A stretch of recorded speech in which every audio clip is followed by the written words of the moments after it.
মানে যত এই যুগে আমরা বেঁচে থাকছি আমরা বিস্ময়ে হতবাক। মানে আসলে আবু বকর, ওমর, ওসমান, আলী রাদিয়াল্লাহু আনহুম, আল্লাহ পাক তাদেরকে জান্নাতুল ফিরদৌস দান করুন, তারা যদি এই যুগে আসতেন, একদিন থাকলে আল্লাহকে রিকোয়েস্ট করতেন, আল্লাহ আমাদেরকে আবার আগের যুগে নিয়ে যাও, এখানে থাকতে পারবো না।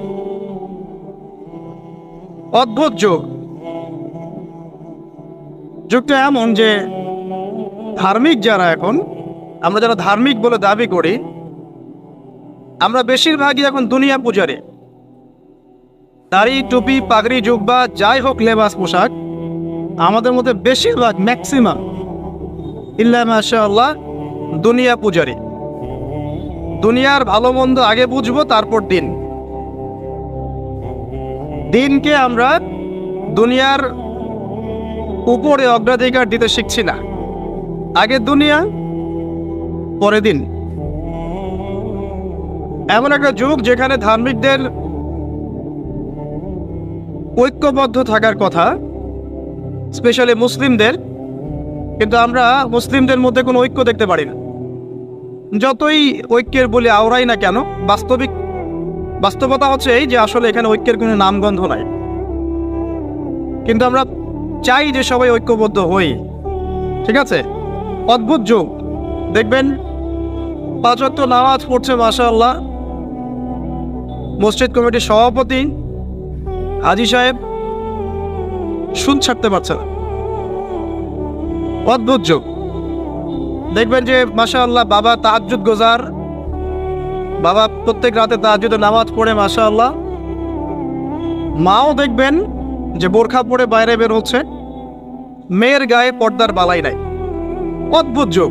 মানে মা আর মেয়ে বাইরে বের হয়েছে, মা মাশাআল্লাহ খাস পর্দা, যদিও তার দিকে কেউ তাকায় না, আর মেয়ের গায়ে পর্দার কোনো বালাই নাই। মানে এমন একটা যুগ, আপনি যদি আল্লাহ এবং তার রাসূলের চোখ দিয়ে দেখেন, কোরআন এবং সুন্নাহর নূর দিয়ে এই বিশ্বটাকে দেখেন, আপনি হতবাক হয়ে যাবেন যে কি হচ্ছে আশপাশে। আসলে এই ওয়ার্ল্ডটাই পাগল না আমি নিজেই পাগল? তখন আপনার কাছে এরকম মনে হয়। তো এখন মনে হয় আমরা নিজেরাই মনে হয় পাগল, ওরাই মনে হয় সুস্থ।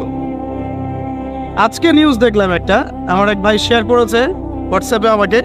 সকালে দেখার পর থেকে আমার গাটা গিনগিন করছে এখন পর্যন্ত। মানে আমি মেলাতে পারছি না সমীকরণ। আর এই যখনই পড়তে বসছি বা আমল করতে যাচ্ছি, নামাজে দাঁড়াচ্ছি, ওই নিউজটাই মাথার মধ্যে বারবার ঘুরপাক খাচ্ছে। দেখলাম যে দীর্ঘকাল পর্যন্ত, একটা দীর্ঘ সময় পর্যন্ত একজন বাবা তার মেয়ের সাথে জেনা করে যাচ্ছে এবং সে হাতে নাতে আজকে ধরা পড়েছে। মানুষ তাকে গণপিটুনি দিচ্ছে। কোন একটা জেলার নাম বললো, আমি ঠিক মনে করতে পারছি না, মেবি পটুয়াখালী টাইপের কোন একটা জায়গা। তো একটু ভাবেন যে আসলে কোন জায়গায় আমরা আছি এখন। মানে আমরা কি সুস্থ না বিশ্বটা সুস্থ? একজন বাবা কিভাবে একজন মেয়ের সাথে, যুবতী মেয়ের সাথে একটা লম্বা সময় পর্যন্ত শারীরিক সম্পর্ক মেনটেন করতে পারে? আর মিডিয়ার মাধ্যমে যখন এটা মানুষের কাছে প্রচার হচ্ছে, তখন মানুষের মধ্যে একটা চিন্তা আসছে যে আসলে এটাও হতে পারে। এবার কিন্তু এই পাপটা বাড়বে, কারণ মানুষ আগে ভাবতো এটা হতে পারে না, এখন মানুষ জানলো যে এটাও হতে পারে। যেমন সমকামিতা, কোরআনে যে সমকামিতার কথা বলা আছে, এই কথাটা কিন্তু সাহাবায়ে কেরাম বলতেন যে আল্লাহ পাক কোরআনে নাজিল না করলে আমরা জানতামই না যে এমন একটা যুগ ছিল যে যুগে ছেলে ছেলের সাথে জেনা করতো, নাউজুবিল্লাহ। আর নবী সাল্লাল্লাহু আলাইহি ওয়াসাল্লাম বলেছেন, আমার উম্মতের মধ্যে আমি ভয় পাই কয়েকটা জিনিস, তার মধ্যে একটা হচ্ছে আমার উম্মত সমকামী হবে। আমার উম্মতের একটা অংশ সমকামিতায় লিপ্ত হবে, যেটা এখনকার ওয়ার্ল্ডের কিন্তু একটা মৌলিক সমস্যা। অলমোস্ট এভরি কান্ট্রিতে এদের সংখ্যা বাড়ছে ডে বাই ডে। আপনি হয়তো ভাবছেন যে আপনি 5 ওয়াক্ত নামাজ পড়েন, মাশাআল্লাহ, রোজা রাখেন, যাকাত দেন, ইসলামিক লাইফ মেনটেন করেন, বাইরের জগৎটাও এমন। আসলে ব্যাপারটা এমন না। বাইরের জগৎটা ডেঞ্জারাস, ডিসগাস্টিং, মানে একটা ডেভাস্টেটিং বাইরের জগৎটা। পাপ, পঙ্কিলতা, অশ্লীলতা, ফাহেশা, হারাম, ব্যভিচার, জেনা, সমকামিতা, সুদ, ঘুষ, দুর্নীতি, হত্যা, রাহাজানি, ডাকাতি, চুরি, শব্দে ভর্তি বাইরের জগৎ। আর আমরা মসজিদে এসে 5 ওয়াক্ত সালাত আদায় করছি আর মনে করছি আমরা সেফ। যতক্ষণ বাইরের পরিবেশটাও ইসলামের আদলে গড়ে উঠবে না, ততক্ষণ পর্যন্ত আমাদের ব্যক্তিগত জীবনের ইবাদত, পারিবারিক জীবনের ইবাদতগুলো দীর্ঘ সময় পর্যন্ত সাস্টেইন করতে পারবে না। অদ্ভুত যুগ, ঘরে ঘরে দেখবেন পরকীয়া চলছে। ম্যাক্সিমাম ঘরে ঘরেই পরকীয়া। স্বামী স্ত্রীকে নিয়ে সন্তুষ্ট না, স্ত্রীও স্বামীকে নিয়ে সন্তুষ্ট। আগে যেমন ডায়মন্ড খুঁজে পাওয়াটা খুব রেয়ার একটা ব্যাপার ছিল, এখন একটা কুমারী মেয়ে খুঁজে পাওয়াটা রেয়ার ব্যাপার হয়েছে। বিয়ে তো করেন নাই, করতে যান সামনে। আর যারা করেছেন তারা তো আমার কথা বুঝবেন যে কারেন্ট জালেও যে জাটকা ধরা পড়তো, এখন আপনি ওই কি বলবো পবিত্রতার জাল দিয়ে সার্চ করেন, দেখেন কয়টা কুমারী মেয়ে খুঁজে পান। স্কুল কলেজের মেয়েরাও এখন কুমারী নাই, স্কুল কলেজের মেয়েরাও এখন কুমারী নাই, অনেকেই নাই। ইল্লা মাশাআল্লাহ। পরিবারের লোকজন জানেও এগুলা, এটাই স্বাভাবিক। এখন গত লেকচারে কিছু কথা বলছিলাম যে মিডিয়ার মধ্য দিয়ে এমন একটা ট্রেন্ড চালু করা হয়েছে যে আস্তে আস্তে পাপগুলোকে স্বাভাবিক করে ফেলা হয়েছে। সুদ খায় মানুষ, কোনো ফিলিংস নাই, মনে করে স্বাভাবিক, সবাই খায় আমিও খাই, এ যুগে না খেলে চলে নাকি। ঘুষ নেয় মানুষ, বলে স্বাভাবিক, ঘুষ ছাড়া কি চাকরি হয়, নর্মাল ট্রেন্ড। দুর্নীতি মানুষ করে, স্বাভাবিক, নর্মাল, ও তো করে, আমি করি তো কি হয়েছে, আমার বড়জনও তো করে। সেই বড়জন বলছে আমি করি তো কি হয়েছে, তার বড়জনও তো করে। এই করতে করতে টপ টু বটম সব দুর্নীতিবাজ, স্বাভাবিক, নর্মাল, আমরা মেনে নিয়েছি, এভাবেই চলছে। যুবকরা স্মোক করে, মাদক সেবন করে, নর্মাল, সব যুবকই তো করে। কলেজ ইউনিভার্সিটিতে আমি করলে কি সমস্যা? জিনা, সবাই তো যাচ্ছে পতিতালয়, তা আমি গেলে কি সমস্যা? সবাই অ্যাফেয়ার করছে আরাম, তা আমার একটা গার্লফ্রেন্ড থাকলে কি সমস্যা? এভরিবডি হারামগুলোকে আমরা মেনে নিয়েছি এবং মিডিয়ার মধ্যে দিয়ে ট্রেন্ডটা চালু করা হয়েছে যেগুলো নর্মাল। অথচ নবী সাল্লাল্লাহু আলাইহি ওয়াসাল্লাম, এই যে ফয়জুল কালাম বইয়ের মধ্যে হাদিসটা আছে যে যখন তোমার পাপ তোমাকে বাধা দিবে না, মানে তোমার ভিতর থেকে একটা বাধা আসবে না যেটা পাপ, বুঝবা যে ঈমান নাই তোমার লোক। যখন ভিতর থেকে পাপ করলে একটা বাধা আসে, বুঝবা তুমি ঈমানদার। মানে পাপ করলে যদি বাধা আসে ভিতর থেকে যে আমি একটা খারাপ কাজ করেছি, আল্লাহর কাছে আমাকে তওবা করতে হবে, ইস্তেগফার করতে হবে, তখন বুঝবেন যে আপনার ভিতর ঈমান আছে। এই জন্য আল্লাহ পাক আপনার মনের মধ্যে এই চিন্তা নিয়ে আসছেন। আলহামদুলিল্লাহ। যখন পাপ করতে করতে দেখবেন আপনার মনে কোনো ফিলিংসই নাই, তখন বুঝবেন যে আসলে আপনার ভিতর ঈমান আর কিছু বাকি নাই, যেটা আছে খালি ফস্কার মতো, একটা নুক্তার মতো। নবীজি বলেছেন সাল্লাল্লাহু আলাইহি ওয়াসাল্লাম, মানুষের অন্তর থেকে আমানত উঠে যাবে, একটা ফস্কার মতো পড়ে থাকবে, নুক্তার মতো পড়ে থাকবে। জনগণ বলবে যে অমুক লোক খুব বড় আমানতদার, অথচ ওর কলমের মধ্যে আমানতের জাররা পরিমাণ বাকি থাকে। তো কোরআন এবং সুন্নাহর চোখ দিয়ে আপনি একটু চারপাশটাকে দেখেন, একটু অনেস্ট হই, নিজের সাথে একটু অনেস্ট হই। আমার মধ্যেও যদি ভুল থাকে আমিও নিজেরটাকে একটু দেখি। আমাদের যেভাবে আমল করা উচিত ছিল, আমরা যারা দ্বীনের দায়ী বলি বা আলেম বলি, রিপ্রেজেন্টেটিভ বলি, আমরা সেরকম আমল করতে পারছি না। আমাদের যেমন সাহসী হওয়া উচিত ছিল, আমরা আসলে পারছি না। আমাদের যেমন ঈমান, শৌর্য, বীর্য এবং দূরদর্শিতা রাখা উচিত ছিল, আমরা আসলে পারছি না। ধর্মের মধ্যে আপনি দেখেন ম্যাক্সিমাম ধার্মিক দুনিয়াদার হয়ে আছে, দুনিয়ার স্বার্থ আগে, তারপর দিন। যে যার স্বার্থে দিনের কাজ করছে, আবার ঐক্যের স্লোগানও তুলছে। সবাই সবার মতোই দিনের কাজ করছে, আলাদা আলাদা হবে, আবার সবাই ঐক্যের কথাও বলছে। একজনকে বলেন যে ঠিক আছে আপনারা সবাই মিলে একজন আলেমকে সিলেক্ট করেন যিনি মুসলিমদেরকে লিড দিবেন, দেখেন একজনকে সিলেক্ট করতে পারে কিনা। একদিন বলেছিলাম সবাইকে নিয়ে বসে এক কাপ চা খাওয়ান, দেখেন পারেন কিনা। কিন্তু মুখে কিন্তু সবাই স্লোগান তুলছি যে আল কোরআনের আলো, ঘরে ঘরে জানো, দুনিয়ার মুসলিম এক হও এক হও, কতই না স্লোগান। প্র্যাকটিক্যাল কোনো ইনিশিয়েটিভ নাই আসলে। কিন্তু আপনি অন দ্য আদার হ্যান্ড দেখেন ইসলামের এগেনস্টে যারা থাকে, আসলে কুফার যারা, মুনাফিক যারা, হ্যাঁ, যারা জায়নিস্ট, যারা মিথ্যাবাদী সভ্যতার ধারক ও বাহক, জালেন, এরা দেখবেন ইউনাইটেড। এদের মধ্যে 100টার মধ্যে 90টা বিষয়ে যদি দ্বিমত থাকে, তারপরেও তারা একটা জায়গায় ইউনাইটেড যে ইসলাম এবং মুসলিমকে ডমিনেট করতে হবে। আর আমাদের মধ্যে যদি 100টার মধ্যে 99টা বিষয়ে একমত থাকি আমরা, আর একটা বিষয়ে আমরা যদি দ্বিমত থাকি, আমাদের সেপারেশনের জন্য দ্যাটস এনাফ। আমাদের যেমন ঈমান, শৌর্য, বীর্য এবং দূরদর্শিতা রাখা উচিত ছিল, আমরা আসলে পারছি না। ধর্মের মধ্যে আপনি দেখেন ম্যাক্সিমাম ধার্মিক দুনিয়াদার হয়ে আছে। দুনিয়ার স্বার্থ আগে, তারপর দিন। যে যার স্বার্থে দিনের কাজ করছে, আবার ঐক্যের স্লোগানও তুলছে। সবাই সবার মতোই দিনের কাজ করছে, আলাদা আলাদা হবে, আবার সবাই ঐক্যের কথাও বলছে। একজনকে বলেন যে ঠিক আছে, আপনারা সবাই মিলে একজন আলেমকে সিলেক্ট করেন যিনি মুসলিমদেরকে লিড দিবেন, দেখেন একজনকে সিলেক্ট করতে পারে কিনা। একদিন বলেছিলাম সবাইকে নিয়ে বসে এক কাপ চা খাওয়ান, দেখেন পারেন কিনা। কিন্তু মুখে কিন্তু সবাই স্লোগান তুলছি যে আল কোরআনের আলো, ঘরে ঘরে জানো, দুনিয়ার মুসলিম এক হও এক হও, কতই না স্লোগান। প্র্যাকটিক্যাল কোনো ইনিশিয়েটিভ নাই আসলে। কিন্তু আপনি অন দ্য আদার হ্যান্ড দেখেন ইসলামের এগেনস্টে যারা থাকে, আসলে কুফার যারা, মুনাফেক যারা, হ্যাঁ, যারা জায়নিস্ট, যারা মিথ্যাবাদী সভ্যতার ধারক ও বাহক, জালেন, এরা দেখবেন ইউনাইটেড। এদের মধ্যে 100টার মধ্যে 90টা বিষয়ে যদি দ্বিমত থাকে, তারপরেও তারা একটা জায়গায় ইউনাইটেড যে ইসলাম এবং মুসলিমকে ডমিনেট করতে হবে। আর আমাদের মধ্যে যদি 100টার মধ্যে 99টা বিষয়ে একমত থাকি আমরা, আর একটা বিষয়ে আমরা যদি দ্বিমত থাকি, আমাদের সেপারেশনের জন্য দ্যাটস এনাফ। এই যুগে আছি আপনি আমি।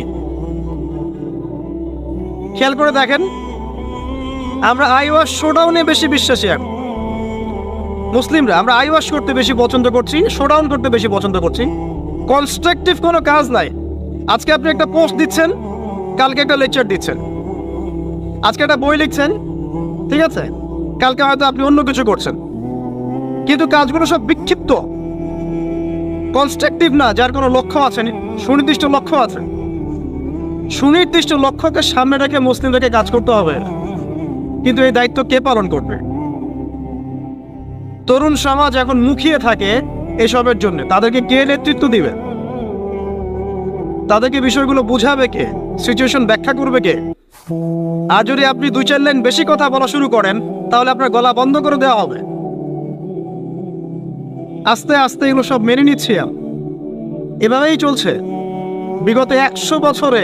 লাস্ট 100 বছরে, এক বছরে কয় দিন? 365 দিন। এই বিগত 100 বছরে এক একটা করে দিন, এক একটা করে রাত গিয়েছে, উম্মাহ আজকে এই জায়গায় এসেছে। আজকে থেকে 100 বছর আগের উম্মার হিস্ট্রিগুলো পড়ে দেখেন। তারপরে আরও সামনে যান, ওসমানীয় খেলাফতের দিকে যান, তার আগে যান ফাতেমিতে যান, কর্ডোভায় যান, মুঘলে যান, এদিকে আপনার মামলুকে যান, ঠিক আছে, তাবেঈনদের যুগে যান, আব্বাসীয় খেলাফতের যুগে যান, উমাইয়াতে যান, সাহাবীদের যুগে যান। দেখবেন ওই সময়কার মুসলিমদের অবস্থা এমন ছিল না, এবং বিশ্বের প্রেক্ষাপটে এমন ছিল না। তো এগুলো নিয়ে ভাবতে হবে। ভাবতে হলে পড়তে হবে, কোরআন পড়তে হবে, হাদিস পড়তে হবে, ইতিহাস পড়তে হবে, অর্থনীতি সম্পর্কে জানতে হবে, পলিটিক্যাল সায়েন্স পড়তে হবে। কে পড়তে চায়? অনলাইনের যুগ, সবাই লেকচার শুনতে চায়, এবং লেকচার শোনা জাতি হুজুগে লাফায় বেশি। একজন আলেম একটা কথা বলবে, ওটার পিছনে হুজুগে লাফাবে। আবার দেখবে আরেকজন আলেম তার কাউন্টার একটা দলিল দিয়েছে, এবার এর পিছনে হুজুগে লাফাবে। আসলে কার দলিল কতটুকু অথেন্টিক এ তো জানে না, কারণ এ তো পড়াশোনাই করতে চায় না। আমরা পড়তে চাই কম, লেকচার শুনতে চাই বেশি। আর লেকচার শুনছেন আজকে আপনি এক টপিকে, কালকে আরেক টপিকে, তারপরের দিন আরেক টপিকে, কোনো কনস্ট্রাকটিভ কিছু নাই। মাথাটা বিক্ষিপ্ত। কেমন জানেন? ধরেন যে আমাদের প্রত্যেকের বাসায় একটা করে ডায়েরি আছে। একটা এক্সাম্পল দেই, একটা করে ডায়েরি মনে করেন সবার বাসায় আছে। যুগটা এমন যে এই ডায়েরিতে আপনি যাই লিখবেন সবাই দেখতে পারবে, যাদেরকে আপনি অ্যাক্সেস দিবেন সবাই এই লেখাটা দেখতে পারবে। এখন আপনি মনে করেন বাসায় শুয়ে আছেন এসি রুমের নিচে, তা আপনি দেখছেন যে বিশ্বের কোনো জায়গায় মুসলিমকে নির্যাতন করা হচ্ছে, কোনো জায়গায় একটা মেয়েকে রেপ করা হলো, কোনো জায়গায় কি বলবো, শিশুদেরকে বোম মেরে হত্যা করা হচ্ছে, কোনো জায়গায় জুলুম হচ্ছে ইত্যাদি। আপনি এগুলো শুয়ে শুয়ে দেখছেন, আপনার ডায়েরিতে আপনি এগুলো দেখছেন। এবার আপনি বিছানায় শুয়ে শুয়ে এগুলো নিয়ে চিন্তা করতে করতে করতে করতে আপনি ফেড আপ যে আসলে কিছু তো করতে হবে, এগুলো তো মেনে নেওয়া যায় না, কিছু একটা তো করতে হবে। কি করব? তো লেপটা সুন্দর করে গা থেকে সরিয়ে, যোদ্ধার মতো একদম গা থেকে একদম কম্বলটা সরিয়ে উঠে ডায়েরিটা হাতে নিলেন, নিয়ে লিখলেন যে উম্মার আজকে এই অবস্থা, এই করতে হবে, সেই করতে হবে, এটা করতে হবে, ওটা করতে হবে। ডায়েরি বন্ধ করে রেখে দিলেন, আবার গিয়ে বলি দিস ইজ ফেসবুক। এটাই ফেসবুক, কনস্ট্রাকটিভ কোনো কাজ নাই। আপনি আপনার মতো লিখলেন, শুয়ে পড়লেন, আরেকজনের মতো লিখলো, সে শুয়ে পড়লো, আরেকজন লিখলো, সে শুয়ে পড়লো। এরা ইউনাইটেড না, আর এদেরকে লিড দেওয়ার মতো কেউ নাই। আবার যা ঐক্যের কথা বলছে, এরা ইন্টারনালি ডিভাইডেড।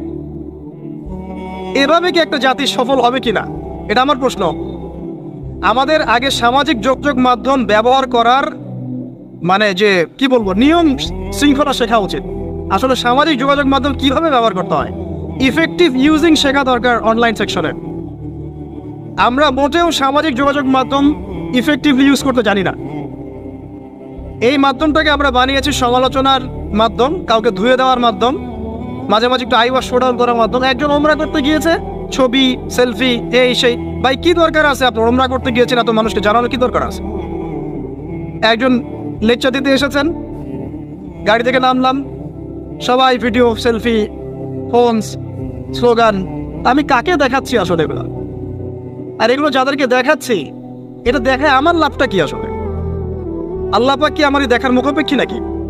আমার মনে যদি ইখলাস ও নিয়াত থাকে, নিয়াত বিশুদ্ধ থাকে, আমি তো গোপনে আসলেও নাকি আল্লাহ পাক দিবেন। আর আল্লাহ পাক যদি দেখাতে চান আমাকে, তাহলে আল্লাহ পাক আমাকে তুলে নিয়ে এসে সবার সামনে দাঁড় করায় দিবেন। যদি আমি পাহাড়েও লুকাতে চাই, আর আল্লাহ যদি চান যে আল্লাহ পাক আমাকে দেখাবেন সবার সামনে, আল্লাহ পাক ওখান থেকে তুলে আপনাকে দেখাবেন। আর যারা সবাইকে দেখাতে পছন্দ করে, আল্লাহ পাক ওদেরকে আস্তে আস্তে এখান থেকে মিটিয়ে দেন। দেখেন অনলাইন সেকশনে আমরা ইউজিং ঠিক মতো জানি না। আমরা এখানে সমালোচনার মাধ্যম বানিয়েছি, আইওয়াশ শোডাউনের মাধ্যম বানিয়েছি, কনস্ট্রাকটিভ কোনো কিছু না, জাস্ট আবেগ ঝাড়া একটা মাধ্যম বানিয়েছি। সামাজিক যোগাযোগ মাধ্যম ইউজিংটা শিখতে হবে আগে, ইফেক্টিভ ইউজিং কিভাবে। যারা এগুলো লঞ্চ করেছে, ওই ইহুদি খ্রিস্টান সভ্যতা, এরাও তো এগুলো ইউজ করে। ওরা কি আমাদের মতো করে ইউজ করে? তো ভেবে দেখেন তো। বরং আমরা কি ইউজ করছি তারা মনিটর করে এবং তারা কন্ট্রোল করে। আপনি একটা ভিডিও দেখেন ফেসবুকে, মনে করেন আপনি জমি কিনবেন, কথার কথা ফ্ল্যাট কিনবেন, একটা ফ্ল্যাট কেনার ভিডিও দেখতে থাকেন, আপনি দেখবেন যে পরের দিন যখন আপনি ঢুকবেন ফেসবুকে, আপনাকে ওই ভিডিওগুলোই দেখানো হচ্ছে। তারা আপনার মাইন্ডটাকে রিড করে ফেলেছে। আপনি যদি স্পোর্টস দেখেন, আজকে খেলা আছে না বাংলাদেশের আফগানিস্তানের, এখানে একটা কথা বলেই দেই যে মিডিয়া, আপনারা জানেন যে আমি খেলার সাথে ছিলাম এক সময়। বাংলাদেশ টিমে যে প্লেয়াররা আছেন তারা কিন্তু মাশাআল্লাহ অনেকেই, বেশিরভাগই নামাজি মাশাআল্লাহ। এটা কি জানেন? আমরা দোয়া করি আল্লাহ পাক তাদেরকে হেদায়েত দান করুক এবং তাদের এই অর্থ সম্পদ বা যে আল্লাহ পাক স্ট্যাটাস দিয়েছেন, এটাকে ইসলামের কল্যাণে কাজে লাগানোর তৌফিক দান করেন। দেখেন আফগানিস্তান শ্রীলঙ্কাকে হারিয়েছে এবং ডিফিটটা খুব ম্যাসিভ ডিফিট ছিল। এখন মিডিয়ার ভাইব দেখেন, মিডিয়া পারবে কি বাংলাদেশ আফগানিস্তানকে হারাতে? সাকিব কি এটা করতে পারবে? মুশফিক অমুক কি এটা পারবে? লিটন দাস তো আজকে ইনজুরিতে পড়েছে, কিভাবে ওপেনিং হবে? মানে মিডিয়া হারা দিচ্ছে বাংলাদেশকে আগে। বাংলাদেশ হারার আগেই মিডিয়াকে হারা দিচ্ছে। দেখেন মিডিয়া ভাইব বলে একটা কথা আছে। তুরস্ক আর ওইদিকে রাশিয়া ইউক্রেন, এদিকে তাইওয়ান চীন, যুদ্ধ কিন্তু লাগে নাই, মিডিয়া লাগাই দিবে আগে। যুদ্ধ লাগার আগে এরাই লাগাই দেবে। মানে কাজ নাই, সারাদিন খেয়ে দেন অহেতুক কিছু বিষয় নিয়ে পড়ে থাকি। একটা ঘটনা ঘটার আগে আমরা এমনভাবে এটাকে ভাইব তৈরি করি, এটাই হচ্ছে আপনার মাইন্ড প্রোগ্রামিং। ঠিক এইভাবেই পশ্চিমারা এইসব মাধ্যমগুলো দিয়ে আমাদের মাইন্ড প্রোগ্রামিং করছে। তো দেখেন আমাদের ইফেক্টিভ ইউজিং শেখা দরকার, আইওয়াশ শোনানোর দরকার নেই।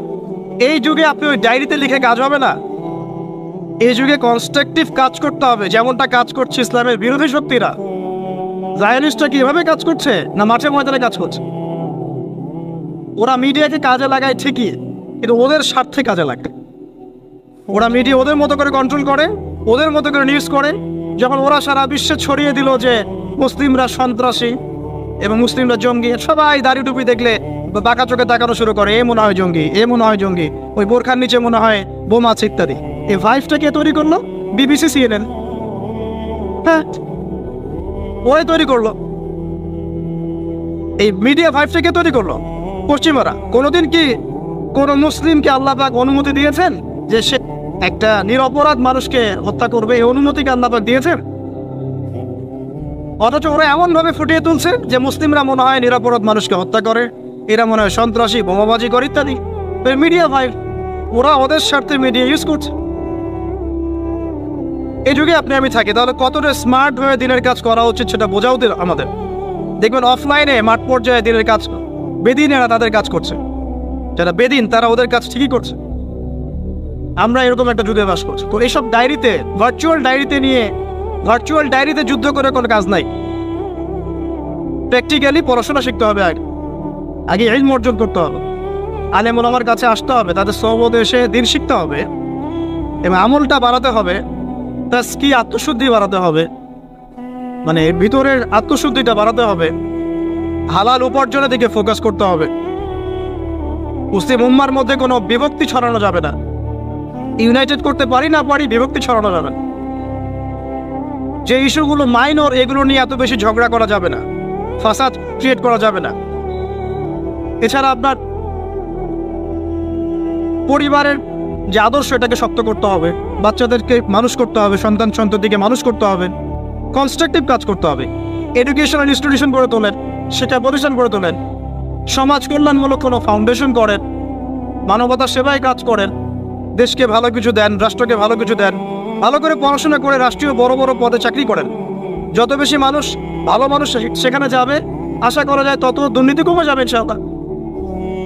এখান থেকে সরে আসার দরকার নাই, বরং আপনি আরো বেশি করে পড়াশোনা করেন, বিসিএস ক্যাডার হন, বড় বড় পোস্টে যান, সততা নিয়ে, ইমান নিয়ে এমপি মন্ত্রী হন, হয়ে দেশ শাসন করেন, কনস্ট্রাকটিভ কাজ করেন।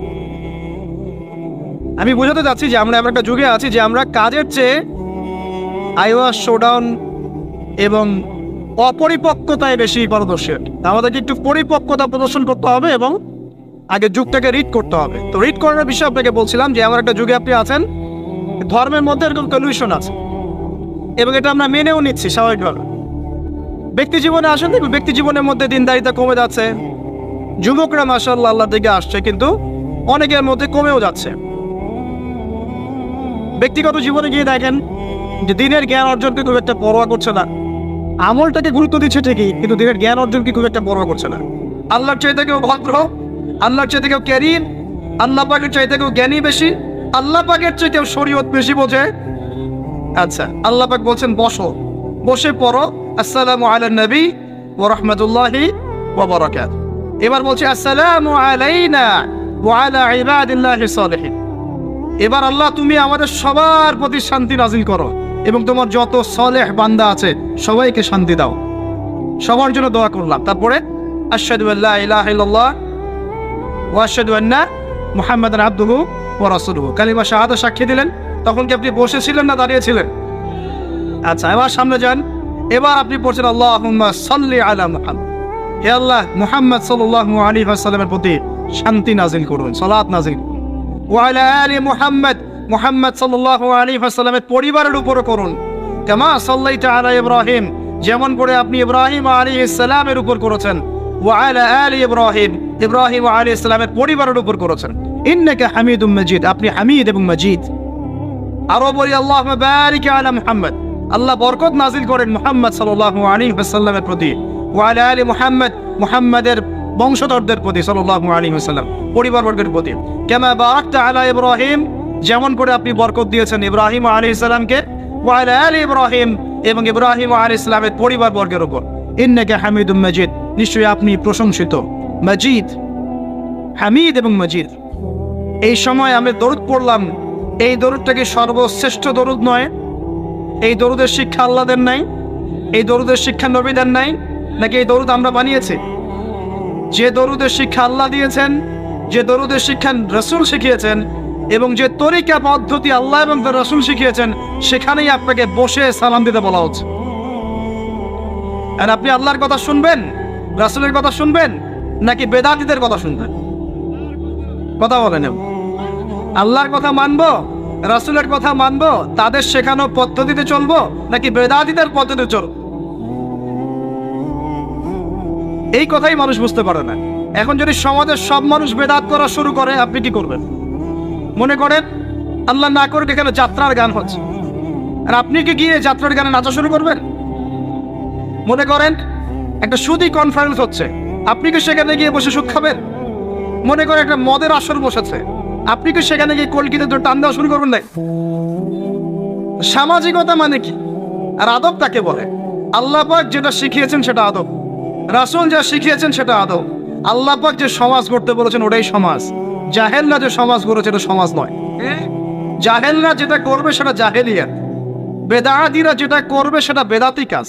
বেদাতি কাজ সম্পর্কে আল্লাহ রাসূল কি বলেছেন শোনেন। বেদাতি হাউজে কাউসারের পানি পাবে না, সহিহ বুখারী হাদিস। 1 নাম্বার, বেদাতি হাউজে কাউসারের পানি পাবে না। হাদিসটা শোনাই, নবীজি বলছেন আমি হাউজে কাউসারের কাছে চলে যাব। মান মাররা আলাইয়া শারিবা, যে আমার পাশ দিয়ে চলে যাবে তাকে আমি পান করাবো। কি পান করাবে? হাউজে কাউসারের পানি। নবীজি বলছেন সুম্মা ইউহালু বাইনি ওয়া বাইনাহুম, এরপর আমার এবং এই অনুসারীদের মাঝখানে একটা পর্দা পড়ে যাও। আমি বলবো ইন্নাহুম মিন্নি, এরা তো আমার উম্মত, কেন পর্দা পড়ে গেল?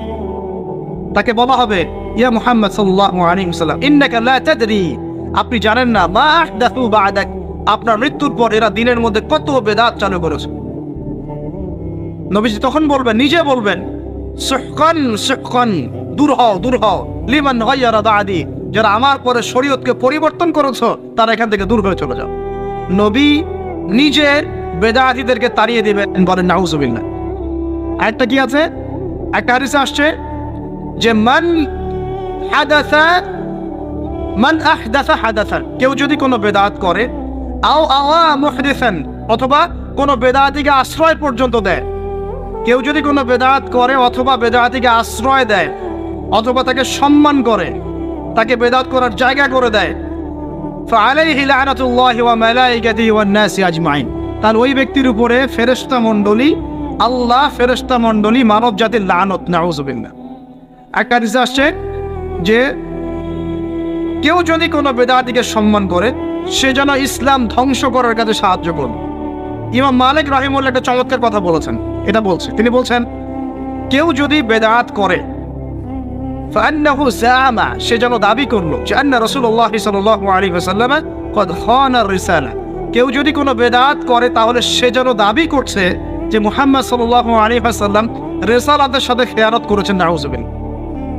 একটু বোঝাই, আল্লাহর নবী কি আমাদেরকে এমন কোনো ভালো কাজ বাকি আছে যেটা আদেশ করেন নাই? এমন কোনো ভালো কাজ কি বাকি আছে যেটার আদেশ নবীজি করেন নাই?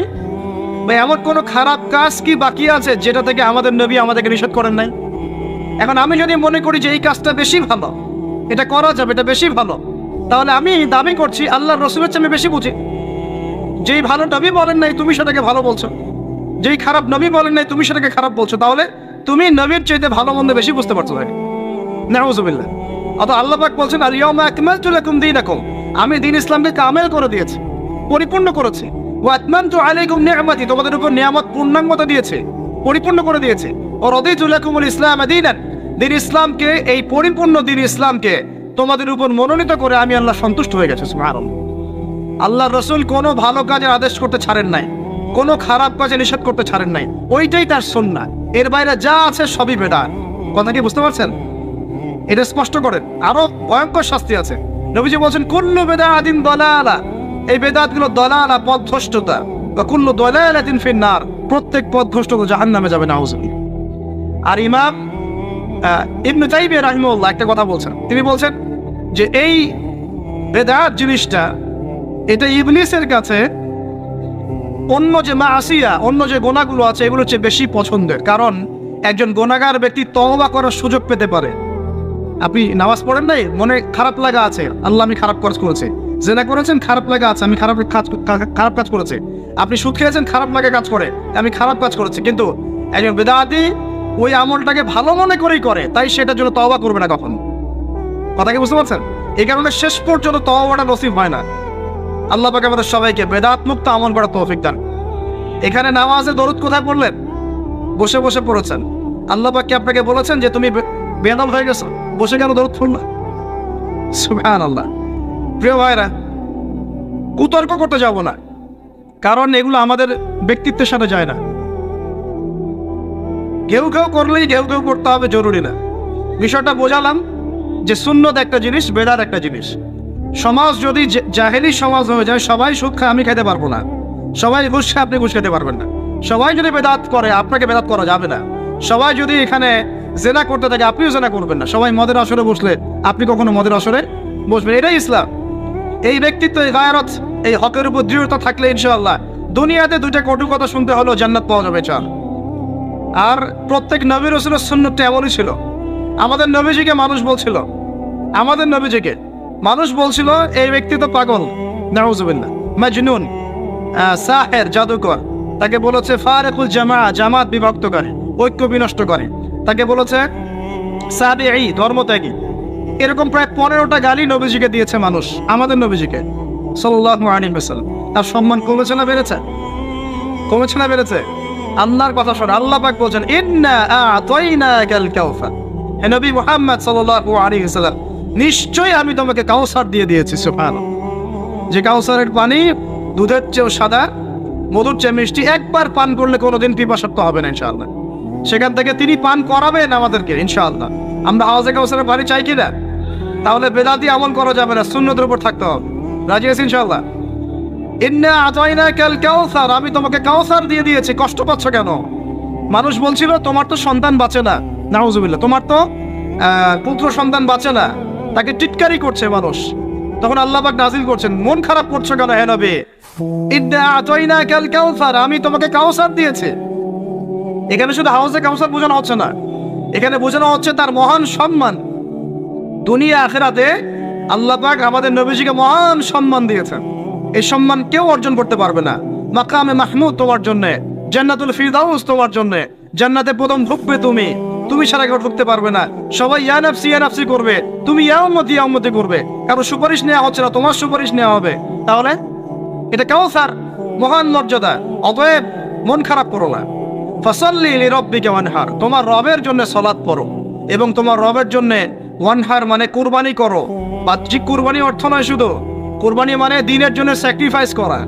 শানিআকা হুয়াল আবতার, জেনে রাখো নিশ্চয়ই তোমার সাথে যে শত্রুতা করবে লেজ কেটে পড়ে যাবে ইনশাআল্লাহ। তাহলে নবীর শত্রুটা লেজ কাটা হয় নাই? হকের উপর আপনি থাকলে সারা দুনিয়া মিলে যদি আপনার সাথে শত্রুতা করে লেজ কেটে পড়ে যাবে ইনশাআল্লাহ আযজা ওয়া জাল। নবী সাল্লাল্লাহু আলাইহি ওয়াসাল্লামের সুন্নাহ মানে আল্লাহ পাক কোরআন নাজিল করেছেন, তার রাসূলের হাদিস আছে আমাদের সামনে। কোরআন এবং হাদিস, নবী যেভাবে আমল করেছেন আমরা সেভাবে আমল করি, এর নাম সুন্নাহ। সাহাবায়ে কেরাম রাদিয়াল্লাহু আনহুম যেভাবে করেছেন আমরা সেটা করি, এর নাম সুন্নাহ। মানে নবী সাল্লাল্লাহু আলাইহি ওয়াসাল্লাম বলছেন মাই ইয়াইশ মিনকুম বা'দি, তোমাদের মধ্যে আমার পরে যারা বেঁচে থাকবে, ফাসায়ারা ইখতিলাফান কাসীরা, তোমাদের মধ্যে যারা বেঁচে থাকবে আমার পর তারা দেখবে অনেক ইখতিলাফ চলছে সমাজের মধ্যে। তো আলাইকুম বিসুন্নতি ওয়া সুন্নতি খুলাফায়ে রাশিদিন মাহদিন মিন বা'দি, তখন তোমাদের কাজ হবে আমার সুন্নতকে আঁকড়ে ধরে থাকা এবং আমার হেদায়েতপ্রাপ্ত খুলাফায়ে রাশিদা সাহাবায়ে কেরাম তাদের সুন্নতকে আঁকড়ে ধরে থাকা। এই সুন্নতের বাইরে যে কোনো কাজ, যে কোনো আকীদা, যে কোনো মতবাদ, এগুলো সবই বেদাত বলে গণ্য হবে। আল্লাহ পাক আমাদেরকে বোঝার তৌফিক দান করুন। যেমন তাওহীদে থাকতে হবে, শিরক করা যাবে না, ঠিক তেমনি সুন্নতে থাকতে হবে, বেদাত করা যাবে না। সুন্নত কেমন? নবী সাল্লাল্লাহু আলাইহি ওয়াসাল্লাম ঘুমিয়েছেন যেভাবে, সেইভাবে ঘুমাবো সুন্নত। নবীজি ঘুমিয়েছেন, ঘুমানোর আগে ওযু করেছেন, ডান দিকে কাত হয়েছেন, আল্লাহুম্মা বিইসমিকা আমুতু ওয়া আহইয়া বলেছেন, সূরা মুলক তেলাওয়াত করেছেন, পারলে আপনি করবেন। আয়াতুল কুরসি পড়েছেন, সূরা বাকারার শেষের 3টা আয়াত পড়েছেন, 33 বার সুবহানাল্লাহ, 33 বার আলহামদুলিল্লাহ, 34 বার আল্লাহু আকবার পড়েছেন, ঘুমিয়ে গেছেন। এখন যদি নবীর সুন্নাহ মতো ঘুমাই, এই ঘুমটাও নেকির কাজ হবে ইনশাআল্লাহ। এখন যদি ঘুমানোর নতুন কোনো তরিকা আমি বের করি তাহলে নবীর সুন্নতের বাইরে বেদাত হয়ে যায়। বেদাত শব্দের অর্থ হচ্ছে নতুন আবিষ্কার। একটু মনোযোগ দেন প্লিজ, একটু বসেন, এইটুক শেষ করে দিচ্ছে। বেদাত শব্দের অর্থ হচ্ছে নতুন আবিষ্কার। সুন্নাহ মানে যেমন আদর্শ, রীতি, আল্লাহ পাকেরও সুন্নত আছে, নবী সাল্লাল্লাহু আলাইহি ওয়াসাল্লামেরও সুন্নত আছে। আমরা তার সুন্নত মেনে জীবন করবো ইনশাআল্লাহ। আল্লাহ পাক তৌফিক দান করুন। ঠিক তাওহীদের বিপরীত যেমন শিরক থাকে, সুন্নতের বিপরীত থাকে কি? বেদাত, মানে নতুন আবিষ্কার। এটাকে দুই ভাগে ভাগ করা যায়। খেয়াল করি একটু আমার দিকে, কয় ভাগে ভাগ করা যায়? দুই ভাগ। একটা হচ্ছে দুনিয়াবি ক্ষেত্রে নতুন আবিষ্কার, একটা দিনের ক্ষেত্রে নতুন আবিষ্কার। দুনিয়াবি ক্ষেত্রে মানে কি? এই যে মোবাইল ফোন আপনার হাতে আছে, এই মোবাইল ফোন কি রাসূলের যুগে ছিল? সাহাবীদের যুগে ছিল? এই যে লাইটিং করেছে, নবীর যুগে এরকম লাইট ছিল? মাইকে কথা বলছি, নবীর যুগে মাইক ছিল? এরোপ্লেন, আমরা এয়ারক্রাফটে সফর করছি, নবীর যুগে এয়ারক্রাফট ছিল? খেয়াল করে দেখেন, আমরা যখন বাহনে উঠছি, আমরা বাহনে উঠে দোয়া পড়ছি, আল্লাহু আকবার আল্লাহু আকবার আল্লাহু আকবার, সুবহানাল্লাযী সাখখারা লানা হাযা ওয়া মা কুন্না লাহু মুকরিনিন ওয়া ইন্না ইলা রাব্বিনা লামুনকালিবুন। এই দোয়া বদলে গেছে না যায় নাই? দোয়াটা কি বদলেছে? এই দোয়াটা নবী সাল্লাল্লাহু আলাইহি ওয়াসাল্লাম গাধার পিঠে উঠে পড়েছেন, ঘোড়ার পিঠে উঠে পড়েছেন, ওই সময়কার সমসাময়িক বাহনের পিঠে উঠে পড়েছেন। আমরা এ যুগের সমসাময়িক বাহনের পিঠে উঠে একই দোয়া পড়ছি। দোয়া কি চেঞ্জ হয়েছে না বাহন চেঞ্জ হয়েছে? এই যে বাহন যে পরিবর্তন হয়েছে, এটা টেকনোলজি না, প্রযুক্তি, টেকনোলজি। এটা হচ্ছে দুনিয়ার ক্ষেত্রে বেদাত, যেটা সম্পূর্ণ জায়েজ। কথা বুঝতে পারছেন? এটা সম্পূর্ণ জায়েজ যতক্ষণ পর্যন্ত না স্পষ্ট কোনো দলিল পাওয়া যাচ্ছে এটার এগেনস্টে, যেটা হারাম। স্পষ্ট দলিল না পাওয়া যাওয়া পর্যন্ত এটাকে আপনি বৈধ রাখতে পারেন। এটা এক নাম্বার। আরেকটা বেদাত হলো দিনের ক্ষেত্রে বেদাত। দিনের ক্ষেত্রে কেমন? নবী সাল্লাল্লাহু আলাইহি ওয়াসাল্লাম বলছেন, মান আহদাথা ফি আমরিনা হাযা, সহিহ মুসলিম হাদিস নাম্বার 1718। নবীজি বলছেন, মান আহদাথা ফি আমরিনা হাযা মা লাইসা মিনহু ফাহুয়া রাদ। কোন ব্যক্তি যদি এই দিন ইসলামের মধ্যে এমন কোন আমল চালু করে যে আমলের সমর্থনে আমাদের পক্ষ থেকে কোনো প্রমাণ নাই, সেটাই রদ বা প্রত্যাখ্যাত, সেটা বাতিল। নবী সাল্লাল্লাহু আলাইহি ওয়াসাল্লাম অন্য হাদিসে বলছেন, মান আহদাথা ফি আমরিনা হাযা মা লাইসা মিনহু ফাহুয়া রাদ, মান আমিলা আমালান লাইসা আলাইহি আমরুনা ফাহুয়া রাদ।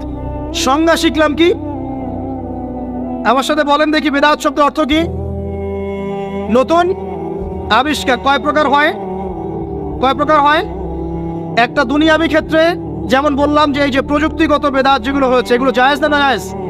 জায়েজ। যতক্ষণ পর্যন্ত না এগুলোর বিপরীতে কোনো দলিল স্পষ্ট পাওয়া যাচ্ছে ততক্ষণ পর্যন্ত জায়েজ। আর একটা দিনের ক্ষেত্রে যেটা, সেটা কি জায়েজ হবে না নাজায়েজ হবে? দিনের ক্ষেত্রে যদি আমরা এমন কোনো আমল করি নেকির আশায়, সওয়াবের আশায়, যেটা রাসূল করেন নাই, সাহাবীরা করেন নাই, এবং তাবেঈন ইমামগণ সবার থেকে প্রমাণিত না, এই কাজটা যদি সওয়াবের আশায় করতে যাই, যার পক্ষে কোনো দলিল পাওয়া যায় না, সেটাকেই বাতিল, প্রত্যাখ্যাত বেদাত বলা হয়। কথা বুঝতে পারছেন কিনা? উদাহরণ দিলে এবার ক্লিয়ার হবে। কয়েকটা ভাবে হতে পারে। যেমন এক নাম্বার ধরন কেমন? মনে করেন যে আপনি হালুয়া রুটির সেমাই খাবেন, খুব ভালো কথা। হালুয়া রুটির সেমাই খাওয়া কি জায়েজ না জায়েজ? এই খাবারটা হালাল না হারাম? হালাল। আপনি এখনও খেতে পারেন, আপনি সকালেও খেতে পারেন, আপনি দুপুরেও খেতে পারেন, যখন ইচ্ছা তখন খেতে পারেন। কিন্তু যদি আপনি কোনো দিবসকে কেন্দ্র করে এরকম একটা সংস্কৃতি চালু করেন যে আজকে 15ই শাবান, আমরা সবাই এখন হালুয়া রুটি খাবো, এই যে একটা দিনকে কেন্দ্র করে আপনি একটা নতুন কাজ শুরু করলেন, এই কাজটাকে আমরা বেদাত বলে ফেলছি। মনে করেন আপনি দরুদ পড়বেন, খুব ভালো কথা, দরুদ ভালো জিনিস, দরুদ পড়লে নেকি হয়। কিন্তু দরুদ পড়লে নেকি হয়, রাসূলের জীবনী চর্চা করলে নেকি হয়, তাকে সালাম দিলে নেকি হয়, সব ঠিক আছে। কিন্তু এখন যদি আপনি নবীর জন্ম দিবসটাকে কেন্দ্র করে এই কাজগুলোকে ঘটা করে করার চেষ্টা করেন, যেটা নবীজি করেন নাই, সাহাবীরা করেন নাই, এটা হলো ধরনগত বেদাত। কথা বুঝতে পারছেন কিনা? দুই নম্বরে আসেন, একটা হয় জিন্সগত। জিন্স মানে প্রকরণ। এটা কেমন?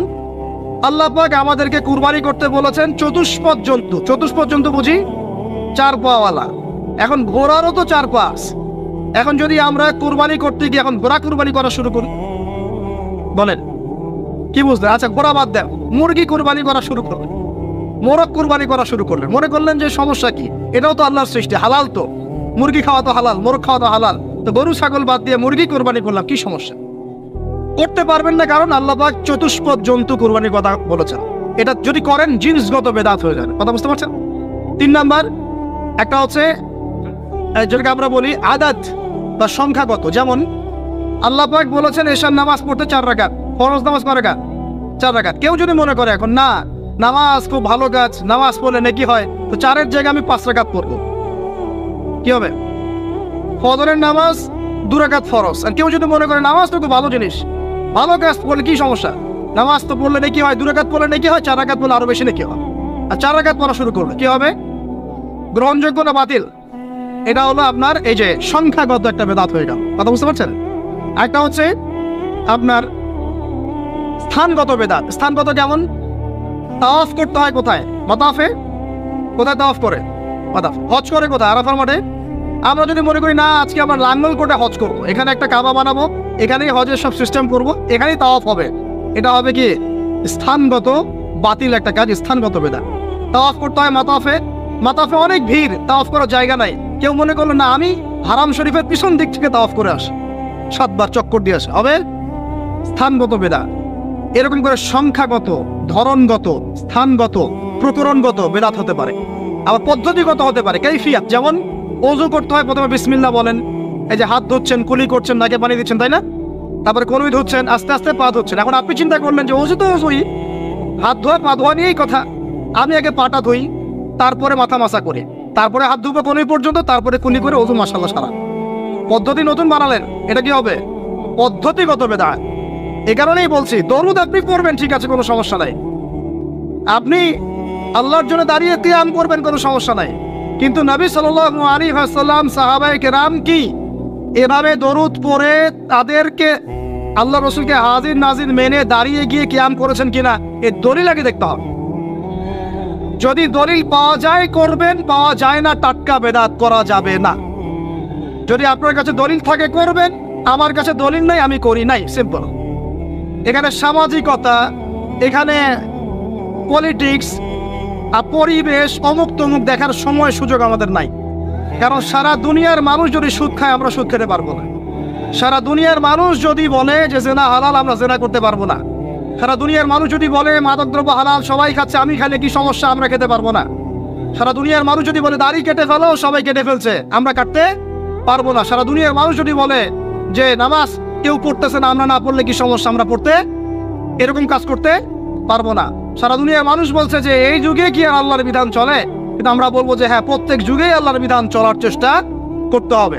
সারা দুনিয়ার মানুষ কি বললো আর সংখ্যাগরিষ্ঠ মানুষ কি বললো, এগুলো দেখার বোঝার সময় নেই আমাদের। কারণ কোরআন এবং সুন্নাহ যা বলেছে অকাট্য সত্যতাই করতে হবে। এই কাজের পিছনে যদি দলিল পাওয়া যায় কাজ করবেন, যদি দলিল পাওয়া না যায় তারপরও যদি আপনি করেন, আপনি টাটকা বেদাতি মানুষ একজন।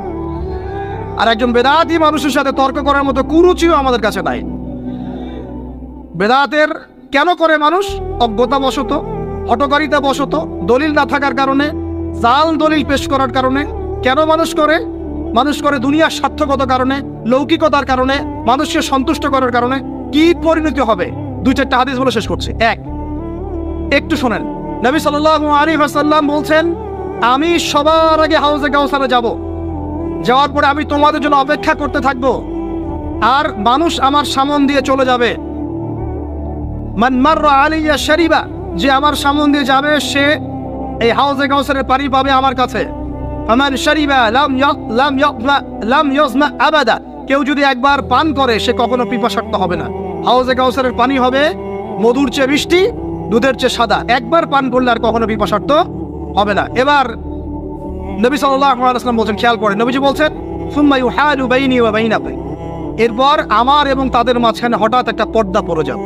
আমি বলবো ইন্নাহুম মিন্নি, তারা তো আমার উম্মত, পর্দা কেন পড়ে গেল? কেন পর্দা পড়ে গেল? নবী সাল্লাল্লাহু আলাইহি ওয়াসাল্লামকে বলা হবে, ইন্নাকা লা তাদরি, ইন্নাকা লা তাদরি, হে নবী আপনি জানেন না, মা আহদাথু বা'দাক, তারা আপনার ইন্তেকালের পরে দিনের মধ্যে কত নতুন নতুন বেদাত, আমল এবং আকীদা চালু করেছিল, আপনি জানেন না। নবীজি তখন বলবেন, সুহকান সুহকান, দূর হয়ে যাও, দূর হয়ে যাও, লিমান গায়্যারা বা'দি, যারা আমার পরে দিনকে পরিবর্তন করেছো তারা এখান থেকে দূর হয়ে যাও। অন্য হাদিসে আসছে, নবী সাল্লাল্লাহু আলাইহি ওয়াসাল্লাম বলেছেন, মান আহদাসা হাদাসান, কেউ যদি কোনো বেদাত করে, ওয়া আওয়া মুহদিসান, এবং বেদাতিকে সম্মান করে আশ্রয় দেয়, সে যেন ইসলাম ধ্বংস করার কাজে সাহায্য করবে। একটা হাদিসে বলছেন, ফাআলাইহি লানাতুল্লাহি ওয়া মালাইকাতিহি ওয়ান নাসি আজমাইন, কেউ যদি বেদাত করে, বেদাতিকে আশ্রয় দেয়, তাকে সম্মান করে, তার উপরে আল্লাহ এবং তার ফেরেশতা এবং পুরো মানব জাতির লানত অভিশাপ আছে। আর কারিস নবীজি বলছেন, 3 জন ব্যক্তি আসছে তার আমল দেখতে।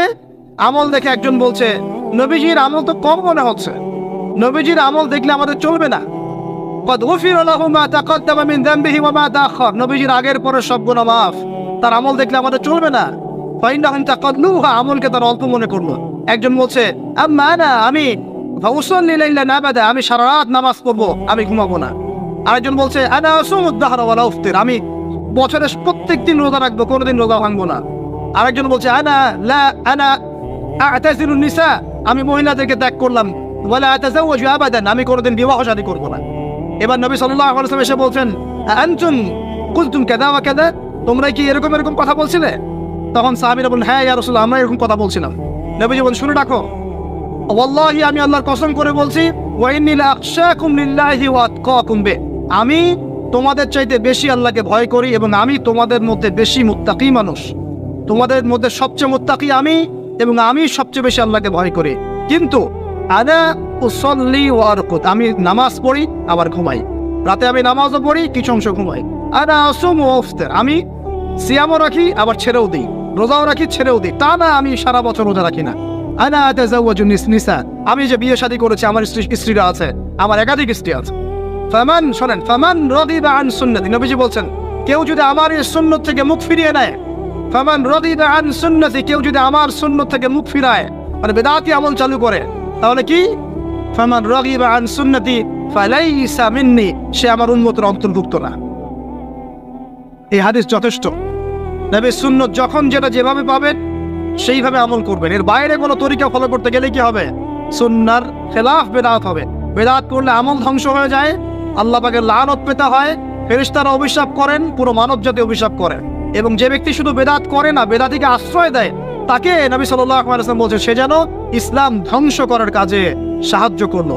আর দুটো মারাত্মক কথা হচ্ছে এই, ইমাম ইবনে তাইমিয়া তিনি বলছেন যে আল বেদাআতু আহাব্বু ইলাল ইবলিস মিনাল মাসিয়া, এই বেদাতগুলো ইবলিসের কাছে পাপের চাইতে বেশি পছন্দের মিষ্টি। কারণ একজন পাপী মানুষ তওবা করার ফুরসত পায়, সে মনে করে যে আমি চুরি করছি, জেনা করছি, খারাপ কাজ করছি, এটা পাপ হচ্ছে, সে তওবা করার সুযোগ পেতে পারে। কিন্তু একজন বেদাতি মানুষ, সে মনে করে আমি ভালো কাজই তো করছি, আমি কেন তওবা করব? তাই মৃত্যুর আগ পর্যন্ত তো তওবা করার ফুরসত হয় না। এটা খুব খারাপ। আর লাস্ট খারাপ কি? যদি কেউ বেদাতি আমল করে, সে আন্নাহু জাআমা আন্না রাসূলুল্লাহ সাল্লাল্লাহু আলাইহি ওয়াসাল্লাম ক্বাদ খানা আল খিয়ানা, সে যদি বেদাতি আমল করে, সে প্রমাণ করতে চাচ্ছে যে সে রাসূল সাল্লাল্লাহু আলাইহি ওয়াসাল্লামকে বলতে চাচ্ছে যে আল্লাহর রাসূল দিনকে পরিপূর্ণ করেন নাই, আমি তার চেয়ে দিন বেশি বুঝি, এবং রাসূল সাল্লাল্লাহু আলাইহি ওয়াসাল্লাম দিনের আমানতদারিতার সাথে খেয়ানত করেছেন। নাউযু বিল্লাহি মিন যালিক। আল্লাহ রাব্বুল আলামিন আমাদের সবাইকে বেদাত মুক্ত সুন্নতে আমল করার তৌফিক দান করুন এবং শিরক মুক্ত তাওহীদের উপর থাকার তৌফিক এনায়েত করুন। লক্ষণীয় বিষয় হচ্ছে এখানে আমরা নামাজের মধ্যে শেষ বৈঠকে বা দ্বিতীয় রাকাতের বৈঠকে বসে পড়ি, আমরা দাঁড়িয়ে থাকি না, আমরা বসে থাকি। বসে বসে আমরা বলি আত্তাহিয়াতু লিল্লাহ ওয়াস সালাওয়াত ওয়াত তাইয়্যিবাত। এক বাক্যে অর্থ হচ্ছে যাবতীয় শারীরিক, আর্থিক, মৌখিক সমস্ত ইবাদত আল্লাহর জন্য। কার জন্যে? তারপরে আমরা বলি আসসালামু আলান নবী ওয়া রাহমাতুল্লাহি ওয়া বারাকাতুহু, হে নবী আপনার প্রতি শান্তি এবং আল্লাহর রহমত বর্ষিত হোক। আমরা তখন বসে থাকি, আমরা তখন দাঁড়িয়ে থাকি না, আমরা তখন বসে থাকি। আমরা বলি আসসালামু আলাইনা ওয়া আলা ইবাদিল্লাহিস সালিহিন, আল্লাহ পাকের সমস্ত সৎ বান্দাদের উপর শান্তি বর্ষিত হোক। ওই সময় আমরা বসে থাকি, আমরা দাঁড়িয়ে থাকি না। এরপর আমরা বলি আশহাদু আল্লা ইলাহা ইল্লাল্লাহ ওয়াহদাহু লা শারীকা লাহু ওয়া আশহাদু আন্না মুহাম্মাদান আবদুহু ওয়া রাসূলুহু। এই সময় আমরা বসে থাকি, দাঁড়িয়ে থাকি না। এরপর আমরা পড়ি আল্লাহুম্মা সাল্লি আলা মুহাম্মাদ, হে আল্লাহ মুহাম্মদ সাল্লাল্লাহু আলাইহি ওয়াসাল্লামের প্রতি শান্তি সালাত বর্ষণ করুন। ওয়া আলা আলি মুহাম্মদ, মুহাম্মাদের পরিবারের উপরেও সালাত এবং শান্তি বর্ষণ করুন সাল্লাল্লাহু আলাইহি ওয়াসাল্লাম। কামা সাল্লাইতা আলা ইব্রাহিম, যেভাবে আপনি ইব্রাহিম আলাইহিস সালামের পরিবারের ইব্রাহিম আলাইহিস সালামের উপর শান্তি বর্ষণ করেছেন, ওয়া আলা আলি ইব্রাহিম, এবং ইব্রাহিম আলাইহিস সালামের পরিবারের উপর শান্তি বর্ষণ করেছেন। ইন্নাকা হামিদুম মাজিদ, নিশ্চয়ই আপনি হচ্ছেন হামিদ, প্রশংসিত, মাজিদ। আল্লাহ রাব্বুল আলামিন হামিদুন মাজিদ। আল্লাহুম্মা বারিক আলা মুহাম্মদ। আল্লাহ রাব্বুল আলামিন মুহাম্মদ সাল্লাল্লাহু আলাইহি ওয়াসাল্লামের প্রতি বরকত নাজিল করুন। ওয়া আলা আলি মুহাম্মদ, মুহাম্মদ সাল্লাল্লাহু আলাইহি ওয়াসাল্লামের পরিবারের উপর বরকত নাজিল করুন। কামা বারাকতা আলা ইব্রাহিম, যেভাবে আপনি বরকত নাজিল করেছেন ইব্রাহিম আলাইহিস সালামের উপর। ওয়া আলা আলি ইব্রাহিম, ইব্রাহিম আলাইহিস সালামের পরিবারের উপর। ইন্নাকা হামিদুম মাজিদ, নিশ্চয়ই আপনি হামিদ এবং মাজিদ। এই দুরূদ পাঠের সময় আমরা দাঁড়িয়ে থাকি না, আমরা বসে থাকি। এরপর দোয়ায়ে মাসুরা পড়ি, নামাজ শেষ করে ফেলি, সালাম ফিরাই। এই পদ্ধতি নবী সাল্লাল্লাহু আলাইহি ওয়াসাল্লাম শিখিয়েছেন। কাদেরকে শিখিয়েছেন? নবী সাল্লাল্লাহু আলাইহি ওয়াসাল্লামের সবচেয়ে কাছের যারা সাহাবী রাদিয়াল্লাহু আনহুম আজমাইন, 1400 বছর আগে নবী সাল্লাল্লাহু আলাইহি ওয়াসাল্লামের যুগ যারা পেয়েছে, খয়রুল কুরুন যেটা আমরা বলি, সবচেয়ে শ্রেষ্ঠ সময়, সবচেয়ে শ্রেষ্ঠ যুগ যেটা আমরা বলি, এই যুগের সাহাবীদেরকে রাদিয়াল্লাহু আনহুম আজমাইন, তাদেরকে নবী সাল্লাল্লাহু আলাইহি ওয়াসাল্লাম এই পদ্ধতিতে নামাজ পড়া শিখিয়েছেন। নবী সাল্লাল্লাহু আলাইহি ওয়াসাল্লামের প্রতি দরুদ এবং সালাত পেশ করা শিখিয়েছেন। নবী করিম সাল্লাল্লাহু আলাইহি ওয়াসাল্লাম যখন শেখান, এটা হলো সুন্নাহ। যখন নবীর শেখানো পদ্ধতি বাদ দিয়ে মানুষ নিজের পদ্ধতি চালু করে, তাকে বলা হয় বেদআত। আর নবী সাল্লাল্লাহু আলাইহি ওয়াসাল্লাম বলেছেন, মান আমিলা আমালান লাইসা আলাইহি আমরুনা ফাহুয়া রাদ। কোনো ব্যক্তি যদি এমন কোনো কাজ করে ইসলামের মধ্যে নেকির আশায়, সওয়াবের আশায় এমন কোনো কাজ করে যার পক্ষে আমাদের কোনো প্রমাণ, হুজ্জাত, দলিল নাই, ফাহুয়া রাদ্দুন, সেটা প্রত্যাখ্যাত, সেটা বাতিল, সেটা প্রত্যাখ্যাত। বর্তমান বিশ্বে যত মানুষ বেঁচে আছে, 800 কোটি মানুষ যদি এমন কোনো আমল করে যে আমলের পক্ষে নবী সাল্লাল্লাহু আলাইহি ওয়াসাল্লামের কোনো প্রমাণ নাই, সাহাবায়ে কেরাম রাদিয়াল্লাহু আনহুম আজমাইন তাদের কোনো প্রমাণ নাই, 800 কোটি মানুষ সেই আমলটাকে ভালো মনে করলেও সেই আমলটা বেদাতি থাকবে, বেদাতি থাকবে, বেদাতি থাকবে।